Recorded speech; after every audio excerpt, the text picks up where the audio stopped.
بسم اللہ الرحمن الرحیم۔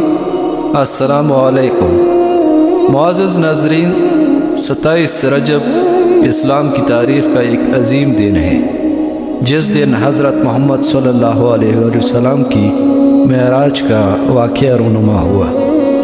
لیکن یہ کہانی ایک عام انسان کی زندگی میں اس واقعے کے اثر کو بیان کرتی ہے۔ کہتے ہیں کہ ذیشان ایک منصف تھا جو اپنی زندگی کے مسائل اور بے چینیوں کے بیچ گرا ہوا تھا۔ ایک رات جب وہ بہت تھک چکا تھا اور ہر طرف اندھیرا تھا، ایسے ایک عجیب خواب نظر آیا۔ خواب میں ایسے ایک نورانی شخص نظر آیا جو اسے بلاتا تھا اور کہتا تھا، ذیشان، تجھے اپنے سوالات کے جواب چاہیے، آج رات تجھے 27 رجب کی اصل حقیقت میں سمجھ آئے گی۔ ذیشان نے یہ خواب دیکھا اور اپنے دل میں ایک عجیب سی بے چینی محسوس کی۔ وہ صبح اٹھ کر مسجد گیا اور امام صاحب سے اس واقعے کا ذکر کیا۔ امام صاحب نے ایسے معراج کے واقعے کے بارے میں تفصیل سے سمجھایا۔ ذیشان نے سنا کہ حضرت محمد صلی اللہ علیہ وسلم کو ایک رات اللہ نے اپنے پاس بلایا تھا، جہاں انہوں نے جنت اور جہنم کا مشاہدہ کیا۔ ذیشان کے دل میں سوالات اٹھے کہ آخر اللہ نے یہ سفر کیوں کروایا۔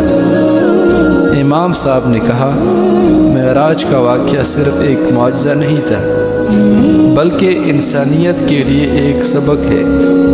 یہ واقعہ ہمیں سمجھاتا ہے کہ اللہ کے قریب کیسے جا سکتے ہیں۔ ذیشان، اگر تم اپنے مسائل کا حل چاہتے ہو تو تمہیں بھی اللہ کے قریب ہونا پڑے گا۔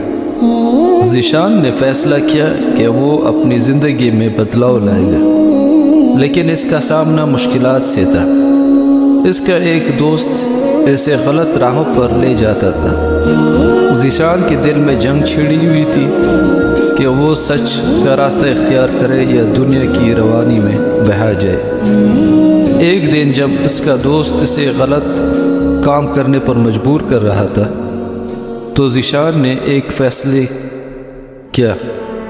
ایسے معراج کا واقعہ یاد آیا اور ایسے سمجھ آیا کہ اگر وہ اللہ کے راستہ چھوڑ دے گا تو وہ کبھی بھی خوش نہیں رہ سکتا۔ ذیشان نے اپنے دوست سے کہا، میں اپنی زندگی اللہ کے حکم کے مطابق گزارنا چاہتا ہوں، تم میری مدد کرو یا مجھے اکیلے چھوڑ دو، مگر میں غلط کام نہیں کروں گا۔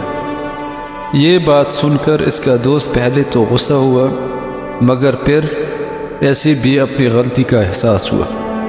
ذیشان نے اپنی زندگی میں 5 وقت کی نماز شروع کی اور قرآن کا مطالعہ کرنا اپنی عادت بنا لیا۔ دھیرے دھیرے اس کی زندگی میں سکون اور برکت آنے لگی۔ رجب کا واقعہ ذیشان کے لیے ایک مثال بن گیا۔ ایسے سمجھ آیا کہ اگر اللہ کے قریب رہنا ہے تو اپنے جذبات اور غلط ارادوں پر قابو پانا ضروری ہے۔ اس واقعے نے ایسے ایک اچھا انسان بنایا اور دوسروں کے لیے ایک مثال بن گیا۔ ہر انسان اپنی زندگی میں کبھی نہ کبھی معراج کا تجربہ کر سکتا ہے، اگر وہ اپنی نیت صاف رکھے اور اللہ کے راستے پر چلے۔ زندگی کی مشکلات ہماری آزمائش ہوتی ہے، مگر جو اللہ پر بھروسہ رکھتا ہے وہ کبھی ناکام نہیں ہوتا۔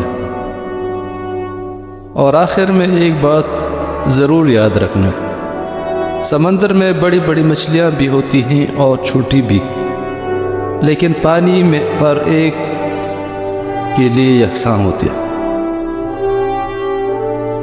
اسی طرح اللہ تعالیٰ کی رحمت سب کے لیے ہے۔ جو انسان شکر گزار اور عاجز رہتا ہے وہ اللہ کے انعامات کا حقدار بنتا ہے، لیکن جو تکبر کرتا ہے وہ اپنی خوشیوں سے محروم ہو جاتا ہے۔ معزز ناظرین، اگر آپ کو ہماری یہ کہانی پسند آئی ہو تو ہماری یوٹیوب چینل رومان علی ٹی وی کو ضرور سبسکرائب کریں، ویڈیو کو لائک اور دوستوں کے ساتھ شیئر کریں تاکہ یہ پیغام سب سے زیادہ لوگوں تک پہنچ سکے۔ ملتے ہیں نیکسٹ ویڈیو میں، تب تک کے لیے اللہ حافظ۔